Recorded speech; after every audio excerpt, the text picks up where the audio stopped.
चारों भुजाओं में शंख गदा पद्म और चक्र सुशोभित है और आप क्षीर सागर में लक्ष्मी जी के साथ विराजमान हैं।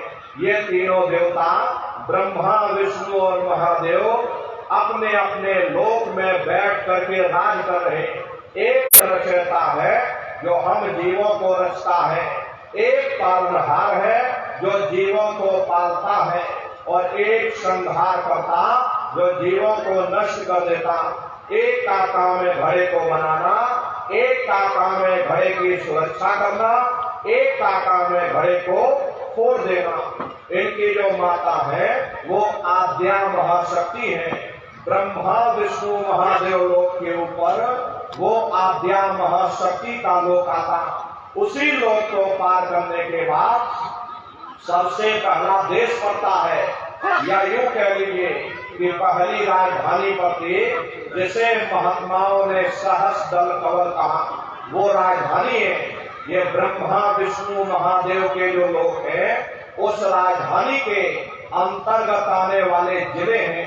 जैसे आपके महाराष्ट्र की राजधानी ये मुंबई है, ये पूना आपका जिला है।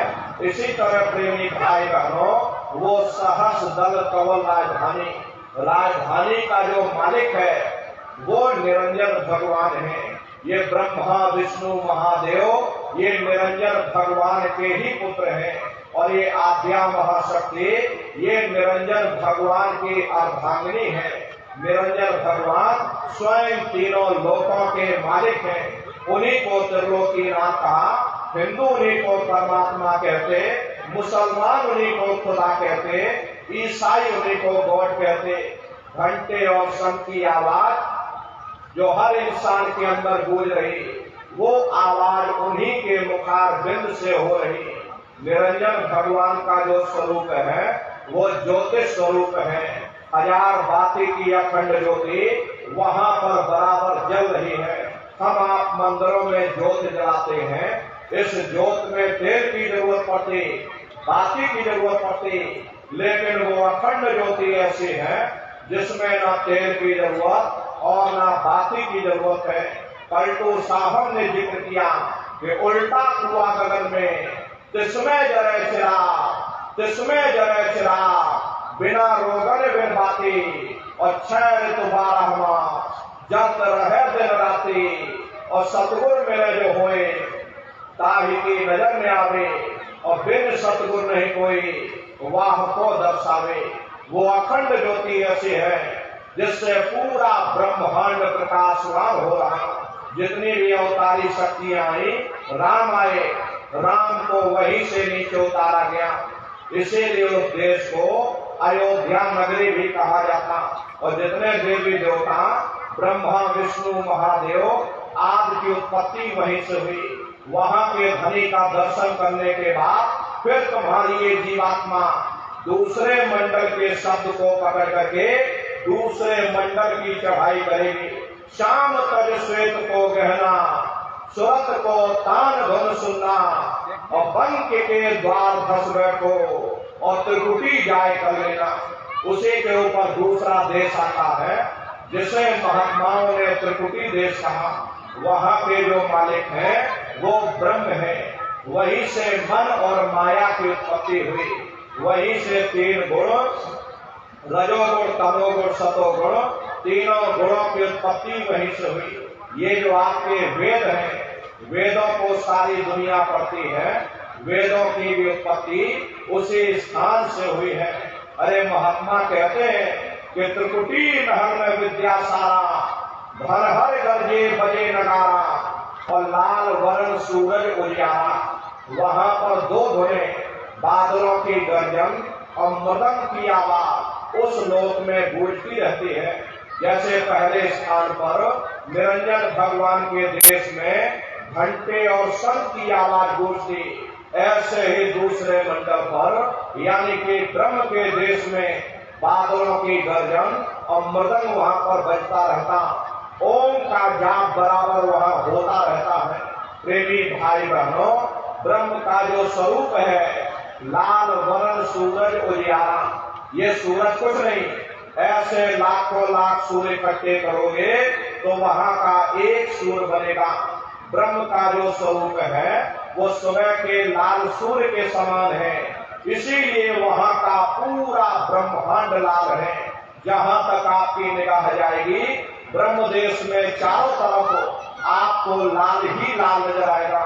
महात्मा जब साधना करके वहां पहुंचे तभी महात्माओं ने लिख दिया, लाली मेरे लाल की जित देखूं तो लाल, और लाली देखन में गई मैं भी हो गई लाल।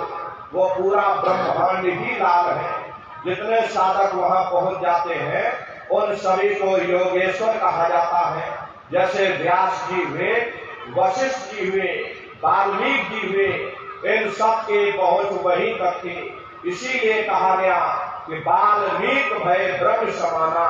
जब इनकी जीवात्मा वहां पहुंची और जब इन्होंने ब्रह्म का दर्शन किया तो इनका स्वरूप भी ब्रह्म के समान यानी कि ब्रह्म स्वरूप हो गया। जितने साधक वहां पहुंच जाते उन सभी को योगेश्वर कहा जाता। योगेश्वर भगवान श्री कृष्ण उसी देश में वास करते हैं। ये जो ब्रह्म देश है वो श्री कृष्ण भगवान का ही देश है और श्री कृष्ण भगवान वहीं पर रहते हैं। ये बाहर की जन्माष्टमी नहीं है जो आप लोग मनाते हो। महात्माओं ने कहा था भाई सही मायने में तुम जन्माष्टमी कब मनाओगे, जब तुम्हारी ये जीवात्मा 5 तत्व जल पृथ्वी अग्नि वायु आकाश और 3 गुण रजोगुण तमोगुण सतोगुण 5 तत्व और 3 गुणों से परे होकर के ब्रह्म देश में पहुंच करके जब कृष्ण भगवान का दर्शन कर लोगे तब सही मायने में जन्म अष्टमी मनाई जाएगी। वहां कृष्ण भगवान का दर्शन करने के बाद फिर तुम्हारी जीवात्मा तीसरे मंडल के शब्द को पकड़ करके तीसरे मंडल की चढ़ाई करेगी। आगे पहुंची सुन झंकार, रंकार ध्वनि सुनी पुकार, आगे श्वेत शून्य है भाई और मान सरोवर बैठ रही। उसी के ऊपर तीसरा देश आता है जिसे महात्माओं ने शून्य देश कहा, उसी को रावण देश कहा जाता, उसी को अक्षर और नेति कहा जाता। वहां के जो मालिक हैं वो रावण पुरुष यानी कि पार ब्रह्म पुरुष है। वहां किंगरी और सारंगी 2 धुनें उस लोक में गूंजती रहती और पार ब्रह्म पुरुष का जो स्वरूप है वो पूर्णमासी के चंद्रमा के समान बड़ा ही मनमोहक स्वरूप है। इसी स्थान पर प्रेमी भाई बहनों एक बहुत बड़ा अमृत का सरोवर बना जिसे महात्माओं ने मान सरोवर कहा। जब तुम्हारी ये जीवात्मा उस मान सरोवर में स्नान कर लेगी तो जन्म जन्मांतरों के मैले पाप कर्म साफ हो जाएंगे। अरे यहाँ के पानी से तुम्हारे कर्मों की सफाई नहीं होने वाली, ये बाहर का पानी तुम्हारे शरीर के मैल को धो सकता, लेकिन जो पापों का मैल है जो अंतःकरण में गंदगी जमा वो जब साफ होगी जब आप तीसरे मंडल पर पहुंच करके उस गंगा में डुबकी लगाओगे। उसमें स्नान करने के बाद ये जीवात्मा हंस रूप हो जाते हैं। हंसन मेरे हंसा हो जाए मेरे जो अभी हारा है। जीवात्मा का खुद का प्रकाश उस अमृत के सरोवर में स्नान करने के बाद 16 सूर्य के बराबर हो जाता। तो फिर यही जीवात्मा चौथे मंडल के शब्द को पकड़ करके चौथे मंडल की चढ़ाई करती है। 2 पर्वत के संग निहारो और भंवर गुफा के संत पुकारो। 2 पर्वतों को पार करने के बाद वो बड़ा सुंदर देश आता जिसे महात्माओं ने भंवर गुफा कहा। वहां के जो मालिक हैं वो सोहन पुरुष है। वहां बंसी यानी मुरली की मधुर ध्वनियां सदा उस लोक में उच्चारण होती रहती और सोहन पुरुष का जो स्वरूप है वो दोपहर के सूर्य के समान महाप्रकाशवान स्वरूप है। स्वरूप में अंतर है। पहले स्थान पर निरंजन भगवान का जो स्वरूप था वो ज्योतिष स्वरूप था। दूसरे स्थान पर ब्रह्म का जो स्वरूप है वो सुबह के लाल सूर्य के समान है। तीसरे स्थान पर पार ब्रह्म का जो स्वरूप है वो पूर्णमासी के चंद्रमा के समान है। चौथे स्थान पर सोहन पुरुष का जो स्वरूप है वो दोपहर के सूर्य के समान महाप्रकाशवान स्वरूप है।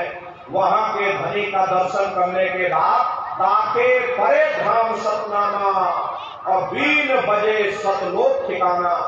सोहम देश के ऊपर वो 5वां देश आता जिसे महात्माओं ने सचखंड देश कहा।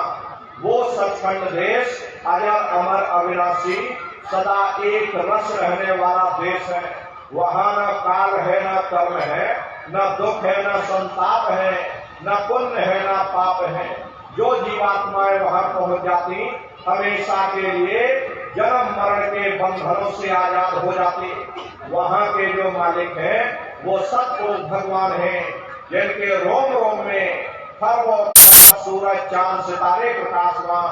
वही हमारे आपके सच्चे मालिक हैं, वही हमारे आपके सच्चे पिता हैं। हमको आपको वही से नीचे उतारा गया।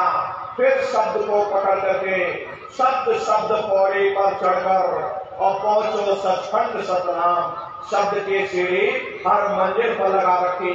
आपने भजन किया, घंटे संत की आवाज को पकड़ा तो आप पहले मंडल पर पहुंच जाओगे। वहीं पर आपको दूसरे मंडल का शब्द सुनाई पड़ेगा, उसे आप पकड़ लोगे तो दूसरे मंडल पर चढ़ जाओगे।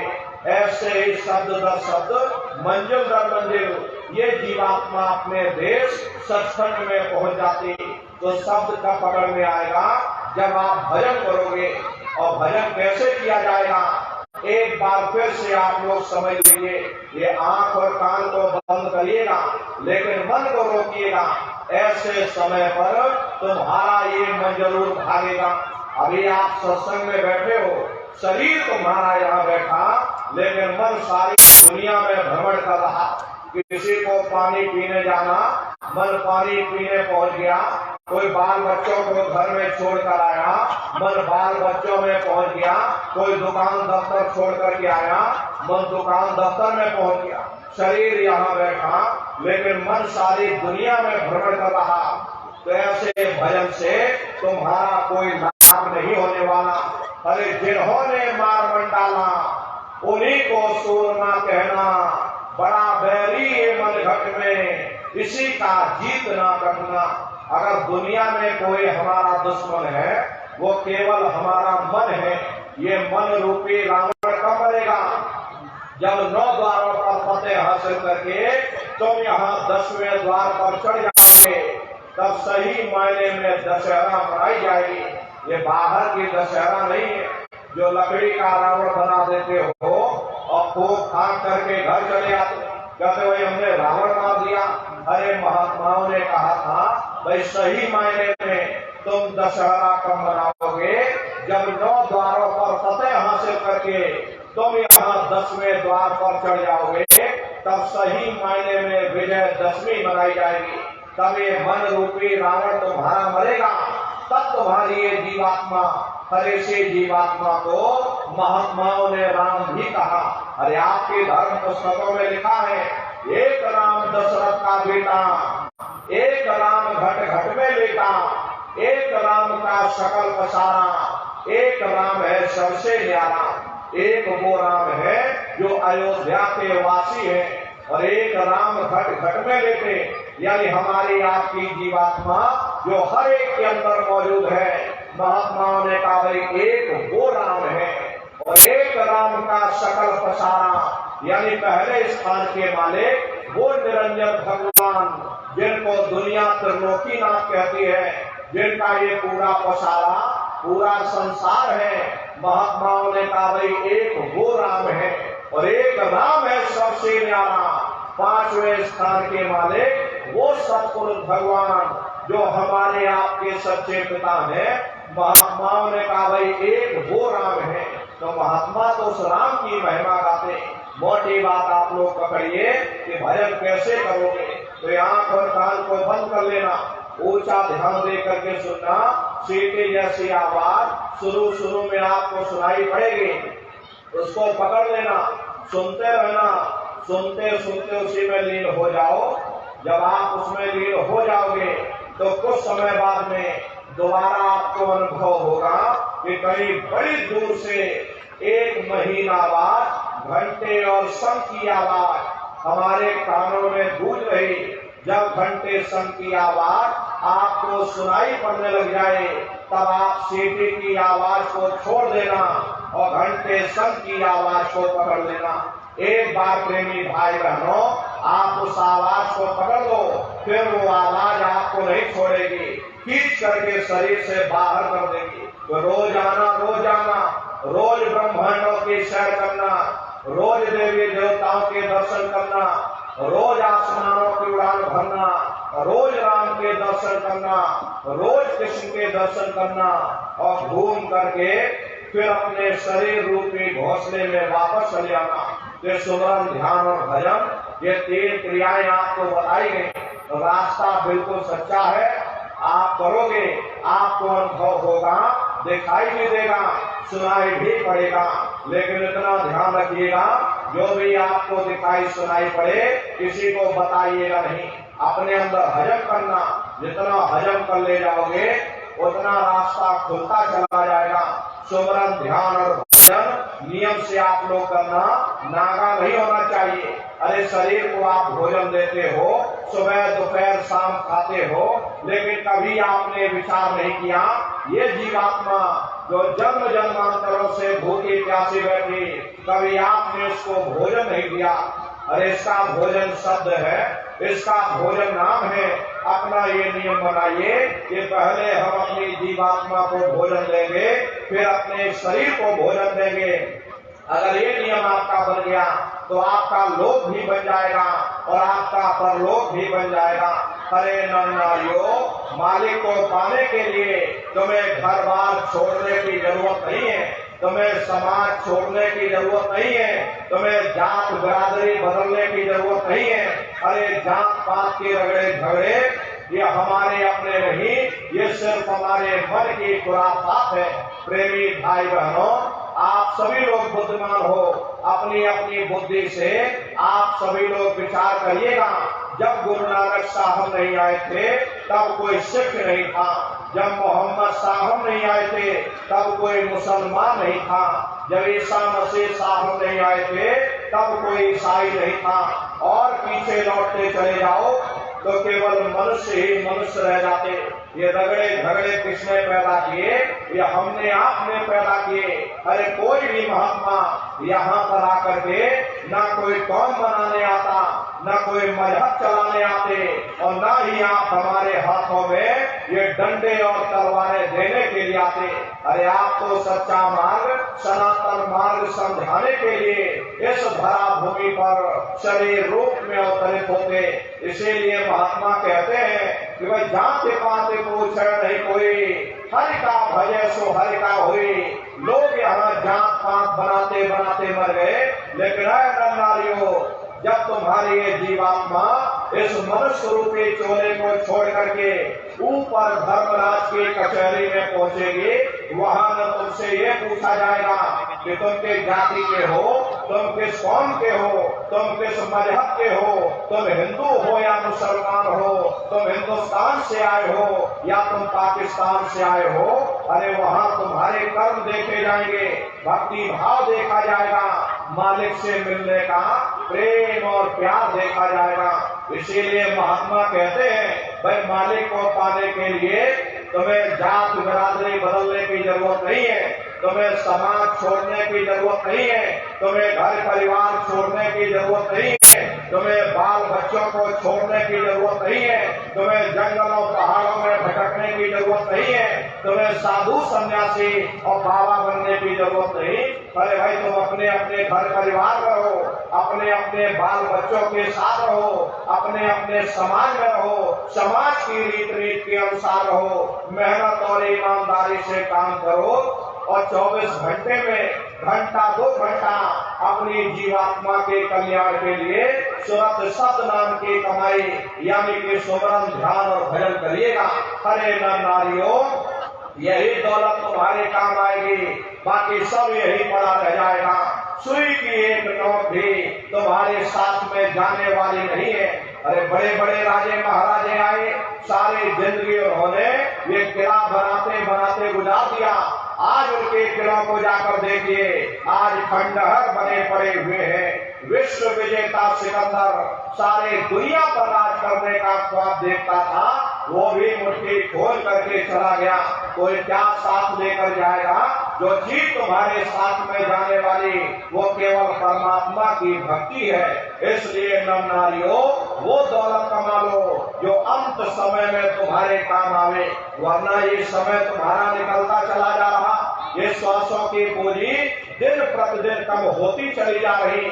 हम लोग कहते हैं कि हमारी उम्र बढ़ रही, अरे आपकी उम्र बढ़ नहीं रही, आपकी उम्र दिन प्रतिदिन घटती चली जा रही। ये चंद श्वासों की पूंजी जो लेकर के आप बैठे हो, ये दिन प्रतिदिन कम होती चली जा रही। एक समय ऐसा आएगा, ये बुलबुला तुम्हारा फूट जाएगा, फिर न जाने तुमको दोबारा मनुष्य शरीर मिले न मिले। अरे तुम भटकते रह जाओगे युगों युगों के लिए नरकों और चौरासियों में। इसलिए प्रेमी भाई बहनों, अहो भाग्य है आपका, आपको ये मनुष्य शरीर मिल गया। इस मनुष्य रूपी मंदिर में बैठ करके वो आत्मधन कमा लो, वो रूहानी खजाना कमा लो, जिससे तुम्हारी जीवात्मा का कल्याण हो जावे। तो सुमरन, ध्यान और भजन नित्य नियम से आप लोग करिएगा, और सभी लोग शाकाहारी रहना, क्योंकि हमारे गुरु महाराज ने शाकाहार पर विशेष जोर दिया। गुरु महाराज हमारे कहते थे, बच्चे बच्चियों, तुम लोग शाकाहारी रहना, शाकाहार का प्रचार करते रहना, इसी से देश और दुनिया में भारी परिवर्तन होगा। हरे नर नारियों, परिवर्तन कोई कानून बनाने से नहीं होता, परिवर्तन कोई आंदोलन करने से नहीं होता, परिवर्तन कोई तोड़ फोड़ करने से नहीं होता। परिवर्तन तब होता है जब लोगों के विचार बदलते, लोगों की भावनाएं बदलती। विचार जब बदलेंगे जब लोगों का खान पान शुद्ध होगा। अरे देसी कहावत है, जैसा खाए अन्न वैसा होए मन। जब इंसान पशुप्रति भोजन करेगा, उसकी बुद्धि स्वतः ही पशुओं जैसे हो जाएगी, सोच विचार उसका चिंतन स्वतः ही पशुओं जैसा हो जाएगा। फिर जिस शराब के नशे में माँ बहन बेटे की पहचान खत्म हो जाए, उस शराब को पी करके यह कैसे पता चलेगा कि क्या अच्छा और क्या बुरा है। यही कारण है कि आज हर समाज में ये दुनिया भर के अत्याचार, दुनिया भर के व्यभिचार फैले हुए। अरे हम लोग मंदिर बनवाते हैं, उन मंदिरों में नहा धो करके जाते, कहते भाई परमात्मा के रहने की जगह है, हमको नहा धो करके जाना चाहिए, फूल अगरबत्ती ले जाना चाहिए। कोई उन मंदिरों में कूड़ा कचरा नहीं डालता। अगर कूड़ा कचरा डालोगे तो आपस में लाठियां चल जाएंगी। फिर ये जो हरि मंदिर है, ये पंच भौतिक शरीर जिसे महात्माओं ने हरि मंदिर कहा, और इसमें तुम हार मांस के लोकड़े डालते हो, इसमें तुम शराब के कपड़े डालते हो, अपने बनाए हुए ईट गारे के मंदिर की कदर करोगे, और परमात्मा के बनाए हुए इस हरि मंदिर को तुमने जीते जी कब्रिस्तान बना दिया तो सख्त सजा मिलेगी। हरे महात्माओं ने लिखा है कि तिल भर मच्छी खाए के कोटि गौदय दान, और काशी करवट जामरे निश्चय नर गिरधाम। यदि तिल भरी मच्छी खा करके फिर चाहे कोटान कोट गौओं का दान करो, और काशी में जा करके मत्था रगड़ते रगड़ते अपनी पूरी जिंदगी वहां पर गुजार दो, फिर भी तुमको तुम्हारे गुनाहों की सजा मिलेगी, कोई बच नहीं सकता। क्योंकि कर्म भूमि है, यहाँ तुम जैसा कर्म करोगे वैसा ही फल तुमको मिलेगा। देखिए इस कर्म भूमि पर कृष्ण भगवान पर नहीं बच पाए, उस समय बाली को चिप करके बाण मारा, वही बाली कृष्ण अवतार में बहेलिया बन करके आ गया। कृष्ण भगवान के पैरों में पवन चमकता था, हिरण की आंख समझ करके, और बहेलिये ने निशाना मार दिया। जब पास में आकर के देखा कृष्ण भगवान थे, अफसोस करने लगे, लेकिन कृष्ण भगवान ने उसको समझाया, इसमें तुम्हारा कोई दोष नहीं, उस समय हमने तुमको मारा, आज तुमने हमको मार दिया, हमारा तुम्हारा बदला पूरा हो गया। कर्म प्रधान विश्व रच राखा, जो जस करे सो तस फल चाखा। ये कर्मों का ऐसा देश है, यहाँ तुम जैसे बीज बोगे वैसे ही फसल काटोगे। इसलिए प्रेमी भाई बहनों, आप सभी लोग शाकाहारी रहिएगा। कोई ऐसा नशा मत करना जिससे बुद्धि तुम्हारी पागल हो जाए। घर में माँ बहन बेटी की पहचान खो दो। एक अच्छे समाज के निर्माण के लिए यह जरूरी है कि पहले सभी लोग शाकाहारी बने। ये तरह तरह की बीमारियां जो आज के समय में फैल रही, इसका मुख्य कारण एक ही है, लोगों का खान पान दूषित हो चुका। अरे सीधी सी बात है कि इंसानों के अंदर जानवरों का खून चला जाएगा, इंसानों के अंदर जानवरों के कीटाणु पहुंच जाएंगे तो न जानवरों की दवा काम में आएगी और न इंसानों की दवा काम में आएगी। परिणाम क्या होगा? ऐसी महामारियां फैलेंगी। इसलिए प्रेमी भाई बहनों, आप लोग शाकाहारी रहिएगा। अरे आप राम को मानते हो, आप कृष्ण को मानते हो, तो उनके आदर्शों पर भी चलना सीखो। राम ने कभी नहीं कहा कि तुम मांस खाओ, कृष्ण ने कभी नहीं कहा कि तुम मांस खाओ, शराब पियो। अरे और भी महात्मा देवी देवता हुए, सभी महात्मा यही कहकर गए कि अहिंसा परमो धर्मा। प्रेमी भाई बहनों, अगर हमने किसी को बनाया नहीं तो मिटाने का अधिकार हमारे पास नहीं है। इसलिए प्रेमी भाई बहनों, आप राम और कृष्ण को मानते हो तो उनके आदर्शों पर भी चलना सीखो, शाकाहारी रहो। कोई ऐसा नशा मत करना जिससे बुद्धि तुम्हारी पागल हो जाए। देखिए, हमारे गुरु महाराज ने 116 वर्ष की आयु तक अथक मेहनत और परिश्रम किया। प्रेमी भाई बहनों, हमारे गुरु महाराज ने अपने गुरु की याद में मथुरा आश्रम पर इतना विशाल मंदिर बनवाया। गुरु महाराज हमारे कहते थे, बच्चा मंदिर का जीता जागता देवता वहां पर बैठ करके बरत कर बांध रहा। अरे आप लोग आइए, वहां कोई रुपया पैसा नहीं चढ़ा जाता, कोई चंदा चुटकी नहीं चढ़ाई जाती। आप लोग आए, मंदिर के देवता के सामने अपनी एक बुराई को चढ़ा दीजिए। वहां पर बुराई चढ़ाई जाती है कि हम आज से मांस मछली नहीं खाएंगे, हम आज से अंडा शराब का सेवन नहीं करेंगे, हम आज से झूठ नहीं बोलेंगे, हम आज से किसी को धोखा नहीं देंगे। आप अपनी एक बुराई चढ़ा दो, आपकी एक मनोकामना पूरी होगी। ऐसा वरदानी मंदिर गुरु महाराज ने अपने गुरु की याद में मथुरा आश्रम पर बनवाया। तो प्रेमी भाई बहनों, मथुरा आश्रम पर ये होली का कार्यक्रम 7, 8, 9 मार्च 3 दिवसीय होली का कार्यक्रम मथुरा आश्रम पर मनाया जाएगा। आप सभी प्रेमी भाई बहन होली के कार्यक्रम में सपरिवार पधारिएगा। अरे आपके रहने ठहरने की व्यवस्था वहाँ पर की जाती है। अलग अलग जिलों के टेंट राउटी डेरे लगाए जाते हैं। हजारों हजार की संख्या में वहाँ पर भंडारे चलाए जाते हैं। दसियों लाख की संख्या में देश के कोने कोने से सत्संगी प्रेमी भाई बहन मथुरा दरबार में पहुँचते हैं। अपना बहुत बड़ा आश्रम है, करीब 10 किलोमीटर के व्यास में अपना आश्रम बना हुआ, वहीं पर एक कार्यक्रम होता है। अपने आश्रम पर बहुत बड़ी गौशाला भी है। गुरु महाराज के पास तो 2 गाय थी।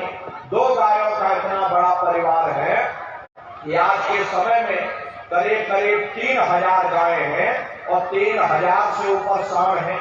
गौशाला अलग बना रखी, नंदीशाला अलग बना रखी। उसी के बगल में अपना बहुत बड़ा अस्पताल भी है। वही बगल में अपना एक विद्यालय है जिसमें 2,500 से 3,000 बच्चे निःशुल्क विद्या अर्जन करते हैं। वो गुरु महाराज की कर्म भूमि है और गुरु महाराज की जन्म भूमि जिला इटावा ग्राम खेतौरा में है। जैसा भव्य मंदिर मथुरा दरबार में बना हुआ, उसी तरह से भव्य मंदिर गुरु महाराज की जन्म भूमि पर बन करके तैयार हो चुका। ये ताजमहल उसके सामने कुछ नहीं, ऐसे 2-3 ताजमहल खड़े कर दोगे, एक भव्य मंदिर